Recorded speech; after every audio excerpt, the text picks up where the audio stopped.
বাংলা সাহিত্যে মহিলা লেখিকার সংখ্যা খুব বেশি নেই, তবে যে কয়জন লেখিকা বাংলা সাহিত্যের চর্চা করে সর্বকালের ও সর্বযুগের উপযোগী সৃজনশীল সাহিত্য সৃষ্টি করেছেন, আশাপূর্ণা দেবী তাদের মধ্যে অন্যতমা। আমাদের সহজ সাধারণ বাঙালির সংসারযাত্রার প্রেক্ষাপটে যে অসাধারণ বর্ণালী প্রলেপ দিয়ে আস্বাদ্য শিল্প সৌকর্য সৃষ্টি করেছেন তিনি, তা অনন্য সাধারণ। সুখ দুঃখ আশা নিরাশায় ভরা আমাদের নিভৃত গৃহকোণ তাঁর করস্পর্শে উদ্ভাসিত হয়ে উঠেছে তাঁর গল্প ও উপন্যাসে। আজ শোনাব তাঁরই লেখা একটি মজার গল্প, কার্যকারণ।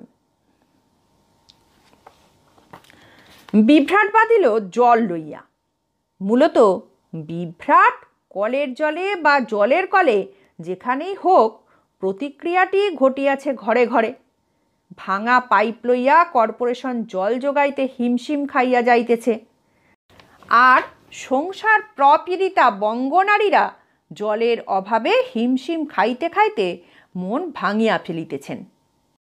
ভাড়াটে আর বাড়িওয়ালায়, উপরতলা ও নিচের তলায়, যায় যায় আর ননদ ভাজে সামান্য জল জল করিয়া সৌহার্দ্য বন্ধন ভাঙিয়া যাইবার জোগাড়। কে কতক্ষণ স্নানের ঘরে থাকিল, কে কতটা চৌবাচ্চার জল অন্যায় অপচয় করিল, তাহার হিসাব শুনিতে শুনিতে অস্থির কাক চিল ভদ্রপাড়া ছাড়িয়া সুন্দরবনে গিয়াছে। মাত্র কয়দিনের জলকষ্টে বাড়ির মেয়েরাই রাস্তার টিপুকল বিলাসিনীদের ভাষা দখল করিয়া ফেলিয়াছেন।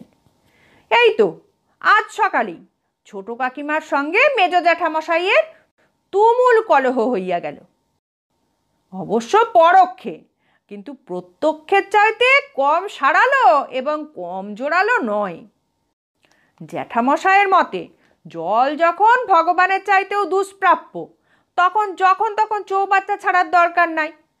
কিন্তু সূচিব্যাধিগ্রস্তা কাকিমার পক্ষে সে আদেশ মৃত্যুতুল্য। এরা বাসি জলে নৈনেত্য করা আর তাহাকে ফাঁসি দেওয়া একই কথা। কাজেই ফাঁসির হুকুমের বিরুদ্ধে লড়ালড়ি চলিবে, এ আর বিচিত্র কি? আমি দার্শনিক, এসব তুচ্ছ কথায় কান দেওয়াকে নেহাত ছেলে মানুষই মনে হয়। সংসারের আর সকলকে নিতান্ত শিশু ব্যতীত আর কিছু ভাবিতে পারি না। এদের সকলের চাইতে যে বেশ কিছু ঊর্ধ্বলোকে আমার বাসা, সে কথা অস্বীকার করিয়া অনর্থক বিনয় প্রকাশে লাভ কি? কাজেই যে কলহের কলকলানিতে বিরক্তচিত্ত দাদা অনাহারে অফিস চলিয়া গেলেন, তার তিক্ততা আমাকে স্পর্শও করিল না। এই তো মানুষ, এই তো সংসার গোছের একটা বড়ুয়া মার্কা হাসি হাসিয়া পুবের জানালার সামনে ইজি চেয়ার টানিয়া দর্শনশাস্ত্র খুলিয়া বসিলাম। বাড়িতে লোক সংখ্যা এত বেশি যে গোলমালের সময় আমার উপস্থিতি অনুপস্থিতি বা নীরবতা সরবতা কাহারও মনে রেখাপাত করে না। আমি যে কিচ্ছু নয়, এইটাই সাধারণত সকলের মনোভাব। বই লইয়া বসিয়াছি, পাতা খুলি নাই। চোখের উপর হাত চাপা দিয়া পড়িয়া ভাবিতেছি। কি ভাবিতেছি কে জানে? বোধহয় ভাবিতেছি ইজি চেয়ার না থাকিলে দার্শনিকদের কি গতি হইত। হঠাৎ একটি তীব্র স্বর কানে আসিল। আপনারা কি ভাবেন বাড়িওয়ালা হইলে যা খুশি করা যায়? দুরাগত বংশীধ্বনি নয়, আমারই কানের কাছে বজ্রধ্বনি। চোখের ঢাকা খুলিয়া দেখি একটি মেয়ে। অবশ্য মেয়ে ছাড়া বাড়ি বহিয়া কৈফিয়ত তলব করিতে আসার সৎসাহস আর কার থাকা সম্ভব? ছেলে তো নয়ই, ছেলের বাপেরই কি আছে? আমার দার্শনিক মনোবৃত্তিতে অনেক কিছুই ইহাই নিয়ম বলিয়া মানাইয়া লইলেও হঠাৎ যেন এটা একটা নিয়ম ছাড়া বা খাপ ছাড়া ব্যাপার মনে হইল। মেয়েটির চেহারা সম্বন্ধে বেশি কিছু বলা আমার পক্ষে সম্ভব নয়। শুধু লক্ষ্য করিলাম তার বিরাট খোলা চুলের রাশি। স্নানের পরের স্নিগ্ধ আর্দ্র কেস্তাম নয়, স্নানের আগের রুক্ষ ধূসর চুলের পাহাড়। মেঘের মতো চুল বোধ করি একেই বলা চলে।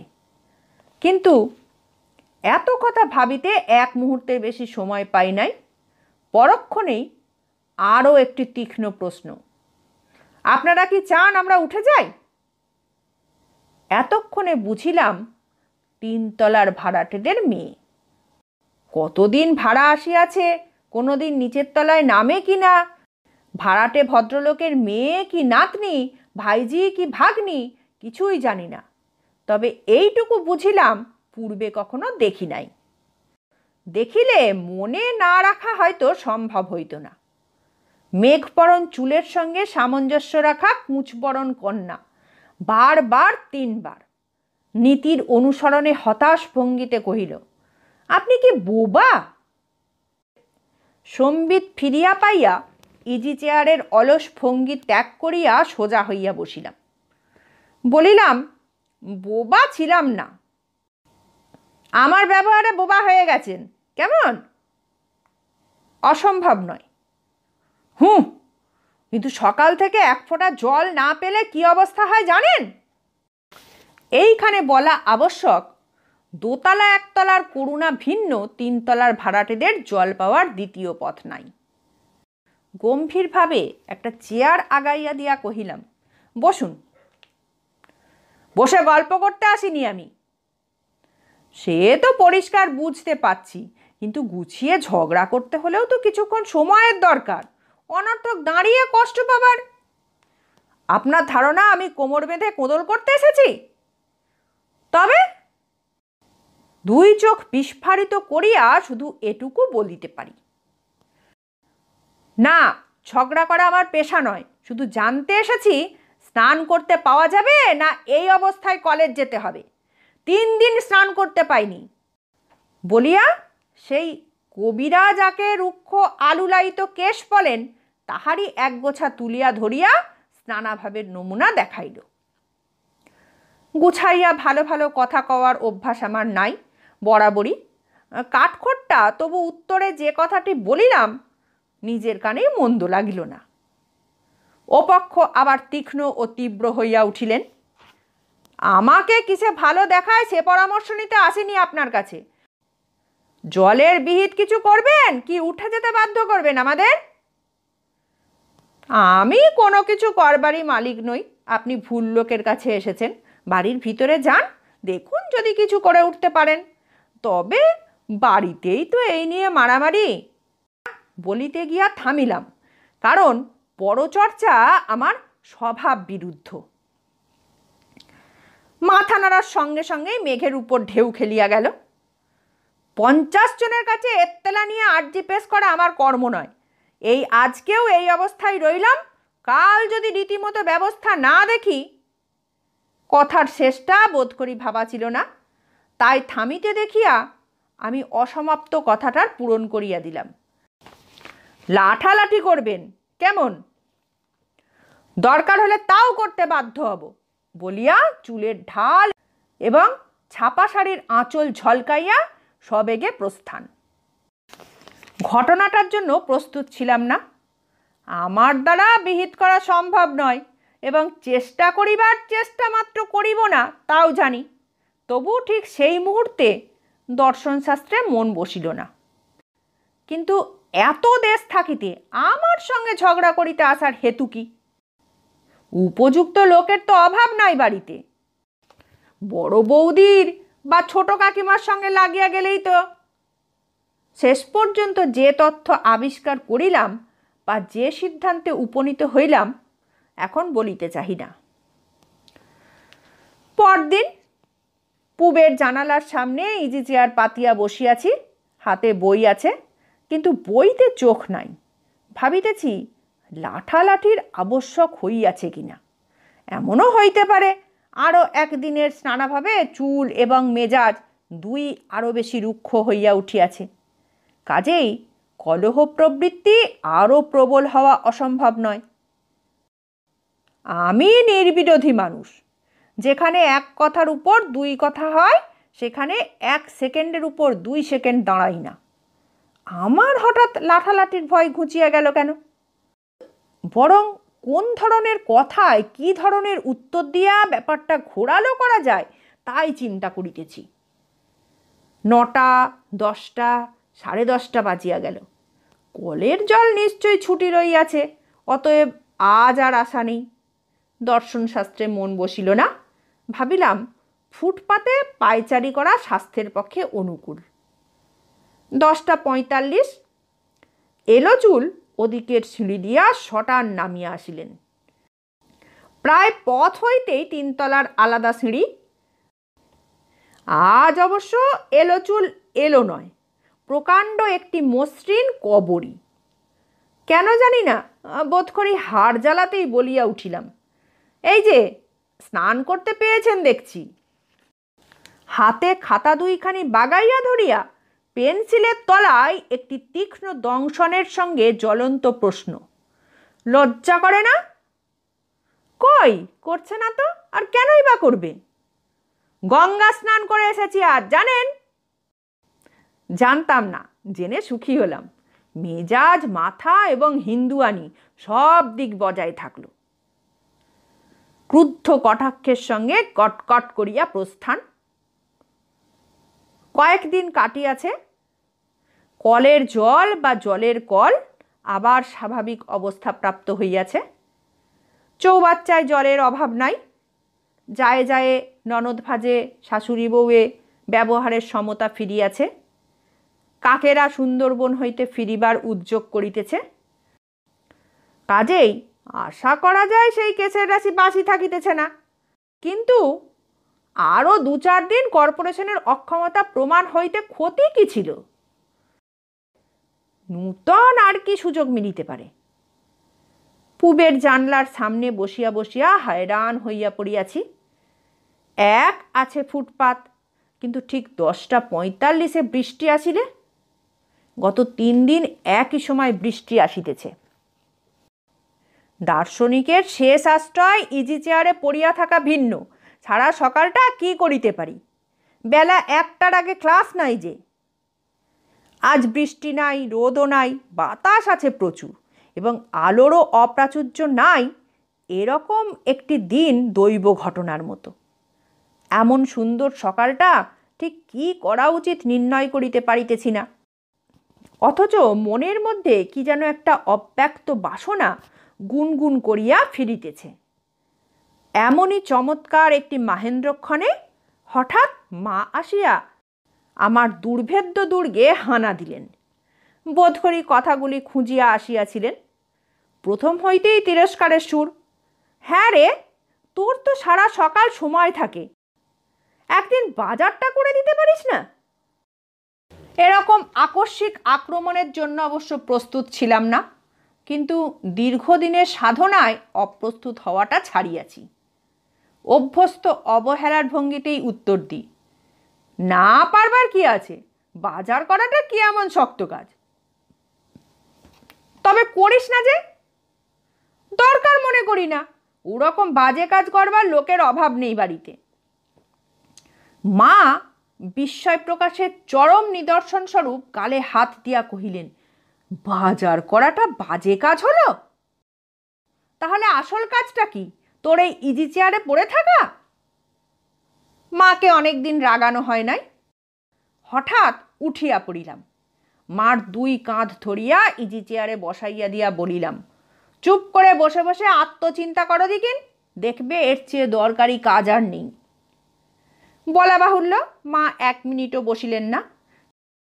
ছেলে মানুষের মতো তিরবির করিয়া উঠিয়া পড়িয়া শখ ক্ষোভে কহিলেন, পোড়া কপাল, আমি নইলে আর আত্মচিন্তা করবে কে?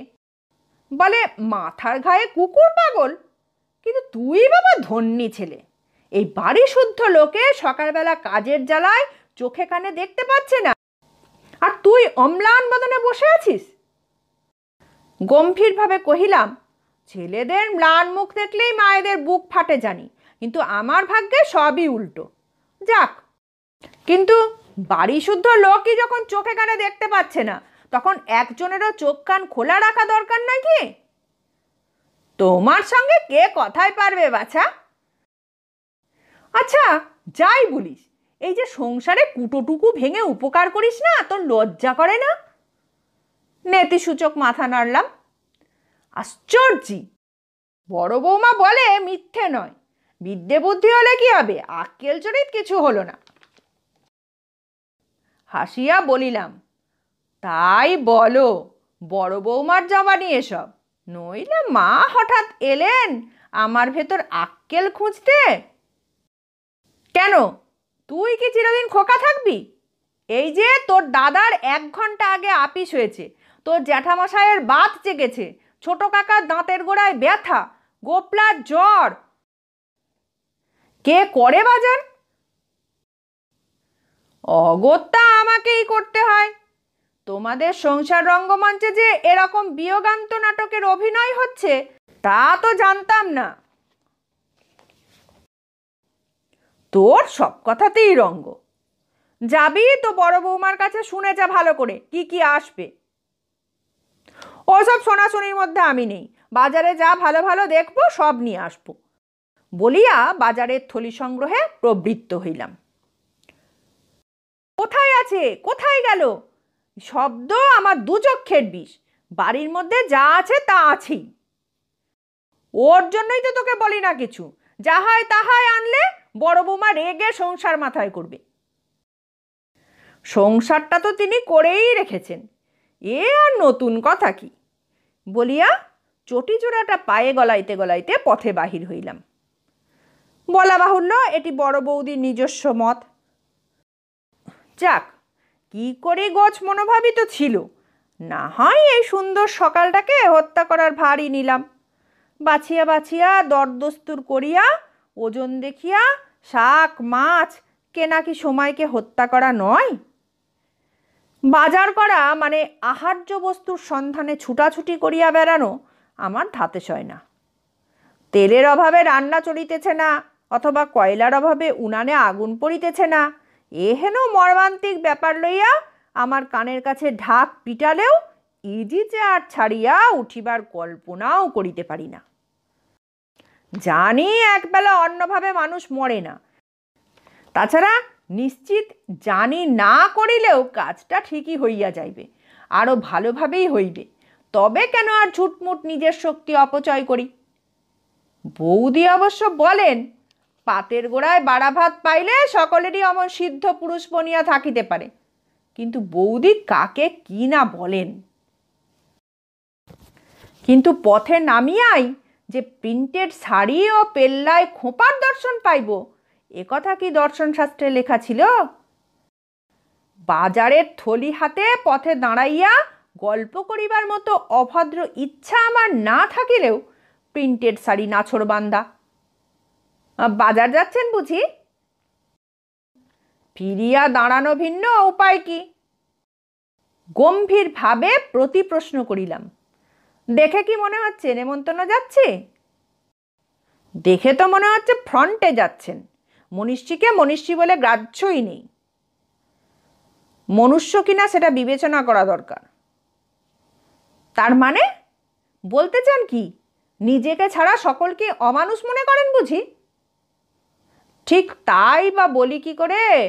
তবে থাক, হয়েছে, দয়া করে মানুষ মনে না করলেও কিছু এসে যাবে না। সরুন, কলেজের বেলা হয়ে যাচ্ছে আমার। যান, প্রাণ ভরে কুমড়ো কাঁচকলা কিনুন গে। একবার ভাবিলাম বলি, ভদ্রে, কলেজের অহংকারে মটমট করিবার হেতু কি? কলেজে তো আমিও নিত্যই যাই, তবে পড়িতে না, পড়াইতে। কিন্তু ছি, আমি যা তা তো আছি, অপরে আমাকে বাজারের থলিবাহক মাত্র ভাবিলে ক্ষতি কি? ইস, গটগট করে চলেই যাচ্ছেন। আসল কথাটা বলা হলো না। আমরা উঠে যাচ্ছি বুঝলেন, টালিগঞ্জে বাড়ি দেখা হয়েছে আমাদের। এই আপনার আসল কথা? কিন্তু এতে বেশি বিচলিত হবার কি আছে? বাড়ি তো আজকাল পড়তে পায় না, খালি হতে যা দেরি। ওহ, অহংকারে একেবারে মুখ ঘুরাইয়া সবেগে প্রস্থান। অহংকারের কথা অস্বীকার করি না, তবে মনে হইল আর একটু পরে চটাইলে মন্দ হইত না। ইতিমধ্যে সংসারে কি ঘটিতেছে না ঘটিতেছে ভগবান জানেন। মাঝে মাঝে ছোট কাকিমার সানুনাসিক আক্ষেপ অথবা বড় বৌদির তর্জন গর্জন কানে আসে। সেজ জ্যাঠামশাই মাঝে মাঝে আমার এলাকায় আসিয়া সংসার ব্যবস্থার বিরুদ্ধে নানা প্রতিবাদ করিতে থাকেন, আমার মতামত জিজ্ঞাসা করেন এবং অবশেষে হতাশ চিত্তে আমাকে বলা ও দেয়ালকে বলাই যে কোনো প্রভেদ নাই, এই খবরটি জানাইয়া চলিয়া যান। মোটের মাথায় সংসার চক্র একই পথে চলিতেছে, ভিতরে কোনো চক্রান্ত হওয়া সম্ভব এ কথা স্বপ্নেও ভাবি নাই। খাইতে বসিয়াছি দাদা আর আমি। মা পাখা হাতে বাতাসের ছুতায় কাছে বসিয়া এটা সেটা করার পর হঠাৎ বলিয়া উঠিলেন, তিনতলার গিন্নির শখ দেখেছিস? দেখি নাই অবশ্য, দাদাও না আমিও না, কিন্তু কৌতূহল প্রকাশ দার্শনিকের ধর্ম নয়, তাই নীরবে আহার করিয়া যাই। শুনিলাম দাদা বলিতেছেন, কেন, কি হলো হঠাৎ? ছিটের শাড়ি না পাউডার? দূর খেপা ছেলে, সে শখ নয়, শখ হচ্ছে ওর ওই ধিঙ্গি নাতনিটিকে আমার বউ করতে হবে। দাদা চকিত হইয়া বলিলেন, কেন, তোমার বউকে কি হয়েছে? কি শুনতে কি শুনিস? বিয়ের যোগ্য ছেলে আমার আর নেই নাকি? খোকার বউ করতে চান। ও খোকা! দাদা আশ্বস্তির নিঃশ্বাস ফেলেন। সন্ন্যাসী ঠাকুরকে জামাই করার শখ হলো হঠাৎ? শখ আবার হবে না কেন, ছেলে কি আমার ফেল না? কিন্তু আমি বাপু ও মেয়েকে বউ করছি না, যেমনি বাঁচাল তেমনি ধিঙ্গি তেমনি দজ্জাল। মাছের মুড়োটাকে অনেক কষ্টতে কায়দা করিয়া দাদা ভাবিয়া চিন্তিয়া বেশ কিছুক্ষণ পরে বলেন, কিন্তু মেয়েটা দেখতে মন্দ নয়, বেশ ফর্সা আছে মনে হচ্ছে।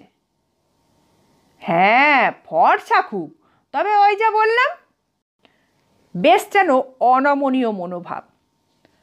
আমাকে কেউ কোনো প্রশ্ন করিল না, আমিও কাহাকে কিছু প্রশ্ন করিলাম না। কিন্তু মা যে আমার বুদ্ধির উপর টেক্কা মারিলেন তা কে জানিত? জানিলাম পরে। কলেজের জন্য প্রস্তুত হইতেছি, হঠাৎ আসিয়া বিনা গৌরচন্দ্রিকায় বলিলেন, দেখ খোকা, ওরা কিছুতেই ছাড়ছে না, আমি বাপু মত দিয়েছি। বলিলাম, রসমা, যুদ্ধের আবহাওয়ায় তুমিও মিলিটারি হয়ে উঠো না। প্রথমত কথা হচ্ছে ওরা কারা, দ্বিতীয় কথা কি ছাড়ছে না, তৃতীয়ত কিসের মত, তারপরে বাকিটা বোঝা যাবে। আহা, খোকা তো খোকা, মরে যাই। পিছনে বড় বৌদিদি ছিলেন জানিতাম না, তার নিজস্ব ভঙ্গিতে বলিয়া উঠিলেন, বোঝো না কিছু ন্যাকা, ওরা হচ্ছে তিনতলার ভাড়াটেরা, ছাড়ছে না, তোমায় জামাই করবার ইচ্ছে, আর মা মত দিয়েছেন বিয়ের, হলো? বাকিটা বুঝছো না? কারণ ইচ্ছেটাও ওদের একচেটে সম্পত্তি নয়, অপর পক্ষেরও ইচ্ছে অনিচ্ছে থাকতে পারে। তা তোর তো বাপু অনিচ্ছে নেই, মা মনোভাব ব্যক্ত করেন। কি করে বুঝলে? এই তো সেদিন বললাম তোদের দুই ভাইয়ের সামনে, কই কিছু আপত্তি করলি না তো? আমার মতামত চেয়েছিলে? তা চাইনি বটে, তবে খামোখা ওপর চড়া হয়ে আপত্তি করতে যাবার মানে হয় কিছু? করব কেন? মা ভেবেছিলেন মৌনং সম্মতি লক্ষণম। বললাম, থাক বৌদি, তোমার বাংলাতেই রক্ষে নেই, দেব ভাষা নিয়ে আর টানাটানি নাই করলে। কিন্তু মা, আমার যেন মনে হচ্ছে আপত্তিটা তোমার দিক থেকে বেশ জোরালো ছিল। তা সে যখন ছিল ছিল, এখন ওরা ধরাধরি করছে, তাছাড়া মেয়ে দেখতে খাসা, একটু বেহায়া, তার আর একটু বাচাল, আমি যোগ করি। আজকালকার মেয়েরা সবই ওই, কি করব? তাছাড়া সাংঘাতিক দজ্জাল, ওসব শ্বশুরঘর করতে এলে ভালো হয়ে যাবে। যেমন হয়েছে বলিয়া বড় বৌদির প্রতি একটি নিরীহ কটাক্ষ নিক্ষেপ করিলাম। বৌদি রাগ করিয়া প্রস্থান করিল। মা বলিলেন, তাহলে ওই কথা থাকলো, ওদের বলছি তোর মত আছে। বলিলাম, খেপেছ তুমি, বিয়ে করব কি বলো? শরৎলক্ষ্মী মেয়ে, আমার কলেজের বেলা হয়ে গেল বলিয়া স্তম্ভিত ইতি কর্তব্য জ্ঞান রহিত মাকে দাঁড় করাইয়া বাহির হইয়া পড়িলাম। বিবাহ এবং আমি দুটো সম্পূর্ণ আলাদা জিনিসকে কোনোদিন একত্রে ভাবিতেই চেষ্টা করি নাই। কাজেই মার কথাটা ছেলে মানুষই বলিয়া উড়াইয়া দেওয়া ছাড়া কিছুই মাথায় আসিল না। অথচ ক্রমশই ভাবিয়া দেখিতেছি মেয়েটাকে জব্দ করা দরকার, রীতিমতো দরকার। 3 তলার ছাদ হইতে পথচারী ভদ্রলোকের মাথায় গ্লাসের জল ঢালিয়া দেওয়ার মতন ব্যাপার শুনিয়াছেন কখনো? পাট ভাঙা ধুতি পাঞ্জাবির অদৃষ্টে প্রায়শই এরূপ ঘটিতে থাকিলে দার্শনিক মহাপুরুষেরও ধৈর্যচ্যুতি হওয়া অসম্ভব নয়। কেবলমাত্র বড়ুয়া মার্কা হাসি হাসিয়া অগ্রাহ্য করিয়া যাওয়া আর চলে না। কিন্তু শুধুই কি জল? কাগজের টুকরো নয়, সাদা কাগজ নয়, লেখা কাগজই। ও ভারী যে অহংকার, কিছুতেই দৃকপাত নেই। মাকে আসিয়া বলিলাম, না সত্যিই যদি গ্যারান্টি দিতে পারো দজ্জাল মেয়ে শায়েস্তা করতে পারবে তবে আমার। মা মুচকি হাসিয়া বলিলেন, তোর আপত্তির ভয়ে হাত পা গুটিয়ে বসেছিলাম কি না? অর্ধেক বাজার হয়ে গেছে বিয়ের। আরও কয়েকদিন পরে, দিন নয় রাত্রে, দরজা জানলার ছিটকিনিগুলো ভালোভাবে আটকাইয়া আসিয়া বিছানায় বসিলাম। বিছানার অপরাংশ জুড়িয়া সেই ফাজিল কেষ্ট মেয়েটা। বলিলাম, তোমায় কেন বিয়ে করেছি জানো? জব্দ করতে। ঘোমটার ভিতর হইতে তীব্র প্রতিবাদ। বিয়ে তুমি আমায় করনি, আমি তোমায় করেছি। কেন করেছি জানো? বাজি জিততে। বাজি? হ্যাঁ, তোমার ভাইজি ইলু বেট ফেলেছিল কাকা কখনো বিয়ে করবে না, কাকার পছন্দসই মেয়েই নেই পৃথিবীতে। আমিও বেট ফেললাম, ইচ্ছে করলে আমি বিয়ে করতে পারি অনায়াসে। দেখলে তো পারলাম কি না? সে তো আমি নেহাত জিবে দয়া হিসাবে করলাম, তাই দেখলাম আমাকে বিয়ে করার জন্য হেদিয়ে মরছিলে। তার মানে? মানে স্পষ্ট, নইলে এত দেশ থাকতে বা দেশে এত লোক থাকতে কলের জল নিয়ে কোঁদল করতে আসার লোক পেলে না আর। শেষ হলো আজকের গল্প। গল্প ও গল্প পাঠ কেমন লাগলো কমেন্টের মাধ্যমে অবশ্যই জানাবেন। ভালো লাগলে আমাদের চ্যানেলটাকে সাবস্ক্রাইব করে আমাদের পাশে থাকবেন। সবাই ভালো থাকবেন, সুস্থ থাকবেন, আনন্দে থাকবেন। নমস্কার।